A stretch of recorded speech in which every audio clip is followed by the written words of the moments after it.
গতকালকে আমার ক্যানিং পশ্চিম বিধানসভার অন্তর্গত ঘুটিয়ারি শরীফ অটো স্ট্যান্ডে একটি অধিকার সভা ছিল। আমি যখন যাচ্ছিলাম সেই সময় যাওয়ার পথে ক্যানিং পূর্ব বিধানসভার অন্তর্গত নারায়ণপুর অঞ্চল, সম্ভবত অঞ্চলটির নাম, ওই অঞ্চলের দু জায়গায় আমাকে কালো পতাকা দেখানো হয়। আমাকে যখন কালো পতাকা দেখানো হচ্ছিল, আমি গাড়িটা স্লো প্রথম করি, তারপর গাড়ি দাঁড়া করিয়ে আমি জিজ্ঞাসা করার চেষ্টা করি যে কী কারণে কালো পতাকা দেখানো হচ্ছিল। অনেক চিৎকার চেঁচামেচি করছিল। এমন একে একে করলে সুবিধা হয়।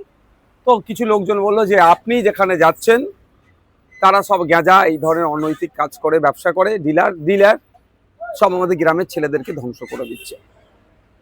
আমি বললাম আমি এই ধরনের যদি ঘটনা ঘটে আমি গিয়ে গাঁজার বিরুদ্ধে বলবো।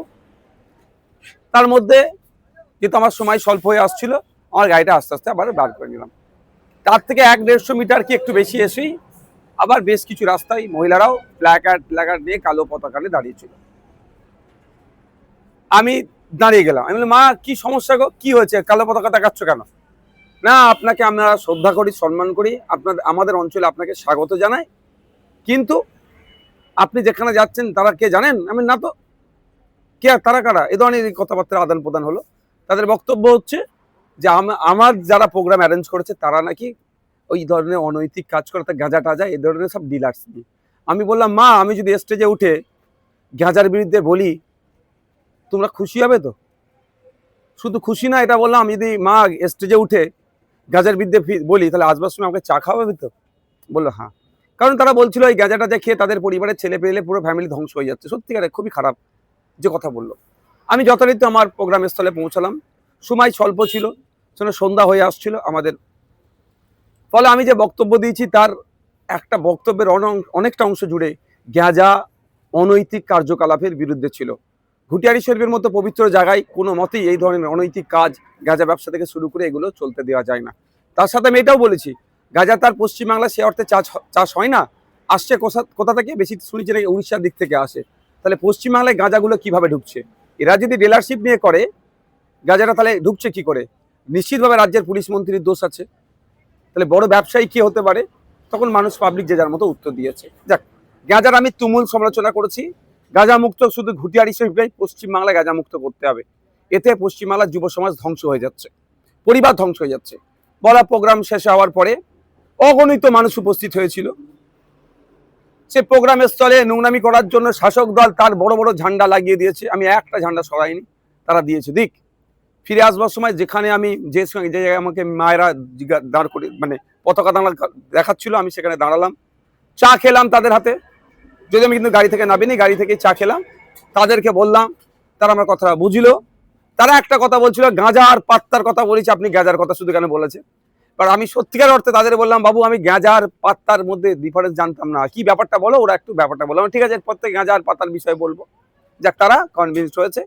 এবং এটাও বলে এসছি যে তারা বলছে তারা আমাদের ফুরফুরা শরীফে নাকি আসেন, আমাদেরকে খুব ভালোবাসেন। আমি ঠিক আছে, তুমি তো আসো যে কোনো একটা শুক্রবারে।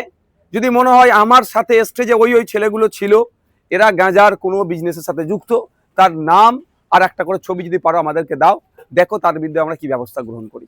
এটাও বলে তাকে চলাম। তারপরে একটা ওই যে বাজারটি ছিল, যে বাজারটির পাশেই ফুটবল মাঠ, নারায়ণপুর মনে হচ্ছে অঞ্চল, ওখানে ওই যে কিছু ছেলে যে ভাইজান আপনি গাঁজার বিরুদ্ধে বললেন না। আমি যখন আসছিলাম ঠিক এই ধরনের, আমি তাদেরকে বললাম আমার গাড়ি থেকে, ভাই কে বলেছে আমি বলিনি, আমার রেকর্ড তোমরা দেখালে শুনে নাও। তখন ওরা আরো কিছুজন সাইডে আসলো। আমি বললাম গাড়িটা দাঁড় করো। আমি বাবু, আমি আবার গাড়িটার কাঁচটা খুলে, দরজাটা খুলে গাড়ির ভিতর থেকে আমি একটু বাইরের দিকে বার হলাম। তো বললাম যে আমি কে বলেছে বলিনি, তোমাদের আর কথা শুনে গিয়ে আমি ওখানে বলেছি না ভাইজান আপনার স্টেজে যারা ছিল তারা নাকি গাঁজা ব্যবসায়ী, গাঁজার ডিলার। আমি বললাম বাবু আমি তো জানি না, তো তুমি আমার ডিটেলসটা দাও, তার বিরুদ্ধে কি ব্যবস্থা গ্রহণ করি দেখি, দেখো তোমরা। আর একটা কথা হচ্ছে, আমাকে একটু ইনকোয়ারি করতে দিতে হবে সময়। এই বলার মধ্যে ওই কিছু সবাই চিৎকার চাচ্ছি, সবাই ওই অভিযোগটাই করছে। আমার সাথে কেউ খারাপ আচরণ তখন পর্যন্ত করেনি। যেটা সত্য কথা সেটা আমি বলতে হবে, মানুষকে জানতে হবে যে অ্যাকচুয়াল ফ্যাক্টটা কি। তারা বলছে আমাদের এখানকার শেষ করে দিল। অনেক মাও ছিল, অনেক বাপেরা, অনেক বয়স্ক, অনেক ইয়াং ছেলে, কলেজ পড়ুয়া ছিল, ভাইজান আমাদেরকে শেষ করে দিচ্ছে। আমি বললাম ভাই তুমি বিশ্বাস করে তো আমাকে আমি সঠিক পথে চলছি বলে অভিযোগটা জানাচ্ছ তো? বললো হ্যাঁ।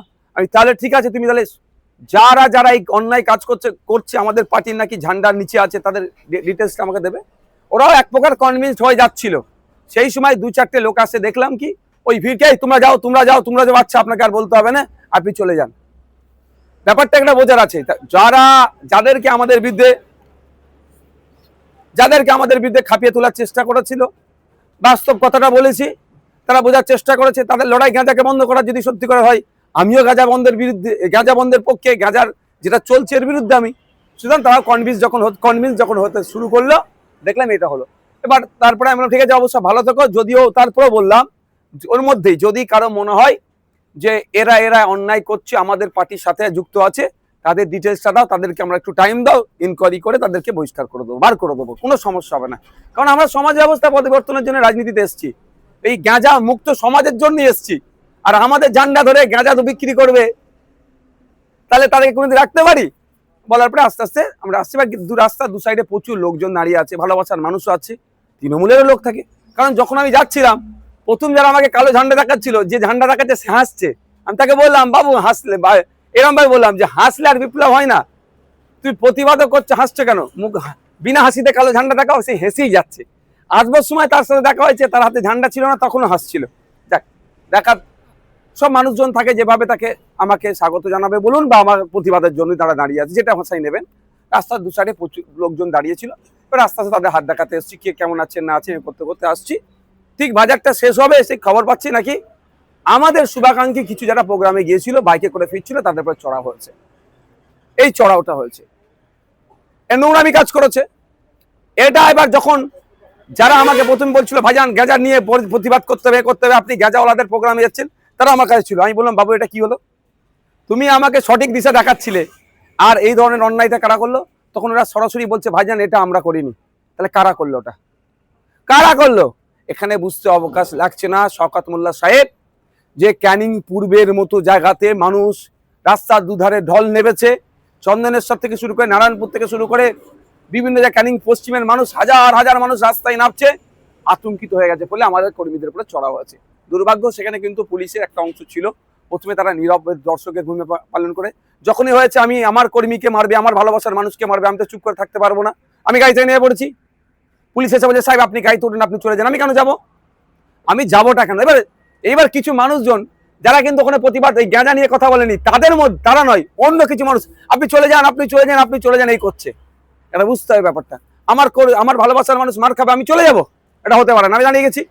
পুলিশ এসে বলছে সাহেব আমরা দেখছি, কোনো অসুবিধা নেই, যতটুকু যা ঘটনা ঘটে গেছে আর কিছু হতে দেবো না, আমরা কথা দিচ্ছি, যারা কোনো অসুবিধা হবে না, আপনি যান। আমি পুলিশ যারা ছিলেন ওখানে দায়িত্বশীল, আমি বললাম, কিন্তু আমি এখান থেকে যাবার ছেলে নয়। কারণ আমার কর্মীকে আমার ভালোবাসার মানুষকে মার খাওয়ার আগে আমি দুঘা মার খাতে প্রস্তুত আছি।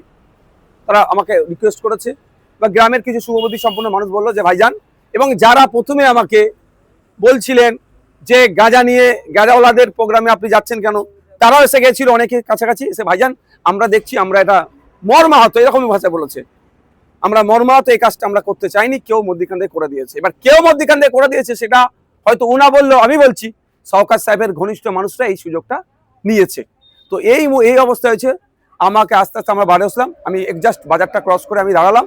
আমাদের যে বাইক, যারা আমি পুরো খবর নিলাম ওখান থেকে, যাদের উপর আক্রমণ চালিয়েছে, তারা ওখান থেকে যতক্ষণ রেস্কিউ হয়েছে, আমি ওখানে অপেক্ষা করেছিলাম তাদেরকে তাদের বাড়ি পৌঁছাবার জন্য। আমি রাস্তা দেখিয়ে আমি বাড়ি এসেছি।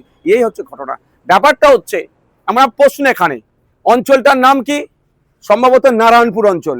ওখানকার বিধায়ককে শওকত মোল্লা সাহেব, ওখানকার এমপি কে তৃণমূলের এমপি, ওখানকার প্রধানকে তৃণমূলের, ওখানকার জেলা পরিষদের সদস্যকে তৃণমূলের, ওখানে সমিতির সদস্যকে তৃণমূলের, ওখানকার নয় সারা রাজ্যের মুখ্যমন্ত্রী কি মমতা ব্যানার্জি।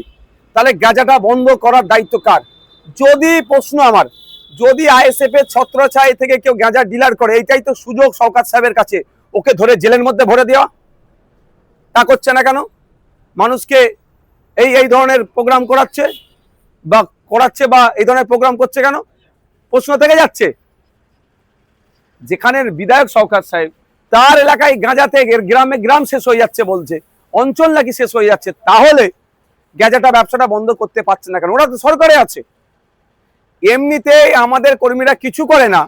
ভাঙড়ে রাজ্জাক্কা খুন হলো আইএসএফ এর নেতাদের নামে, চিৎকার চেঁচামেচি করে আইএসএফ এর নেতাদেরকে কিভাবে গ্রেফতার করতে হবে তার জন্য উঠে পড়ে লেগে গিয়েছিল।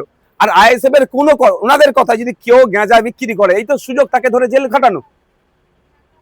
সম্পূর্ণরূপে আইএসএফ কে সাথে আর রাজনৈতিকভাবে পেরে উঠতে পারছে না। সাধারণ সরল সহজ মানুষকে ভুল বুঝিয়ে আমাদের বিরুদ্ধে খেপিয়ে তোলার চেষ্টা হচ্ছে।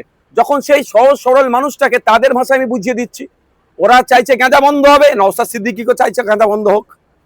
ওরা বলছে আপনি কেন গাঁজাওয়ালাদের প্রোগ্রামে গিয়েছেন? আমি বলছি গাঁজাওয়ালাদের প্রোগ্রামে কি আমি তো জানি না, আইএসএফ এর প্রোগ্রাম, কারা অ্যারেঞ্জ করেছে আইএসএফ এর নেতৃত্বরা। তারপরেও বলেছি আমি স্টেজে উঠে গাঁজার বিরুদ্ধে কঠোরভাবে বলবো এবং স্টেজে উঠে কঠোরভাবে প্রতিবাদ করেছি।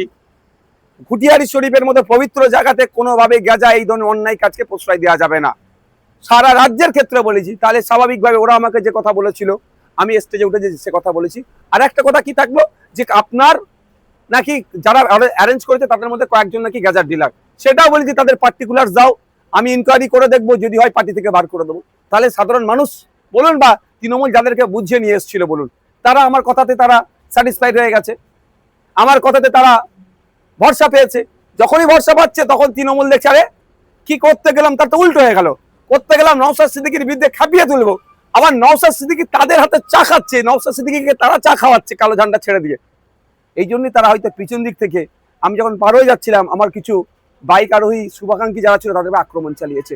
কাপুরুষরা পিছন দিক থেকে আক্রমণ করে, বীর পুরুষরা কাজ করে না, বীর পুরুষরা সামনে থেকে লড়াই করে। আমি আবারও বলছি ঘুরিয়ারি শরীফ না, সারা রাজ্যের গাঁজা বন্ধ করতে হবে। কোনোভাবে গাঁজা পশ্চিমবাংলায় চলবে না। আর পশ্চিমবাংলায় গাঁজা আসছে কেন? সব থেকে দায়ী মমতা ব্যানার্জি। মমতা ব্যানার্জি রাজ্যের মুখ্যমন্ত্রী, পুলিশ মন্ত্রী, সে টাকার পরেও কেন এলাকায় গাঁজা ঢুকবে? যদি এরা গাঁজা ডিলার হয় তাহলে গাঁজার তাহলে ওয়েস্ট বেঙ্গলের জন্য কে দায়িত্ব নিয়েছে গাঁজা সাপ্লায়ার? এই প্রশ্নটা আমি সাধারণ মানুষের উদ্দেশ্যে ছেড়ে দিলাম।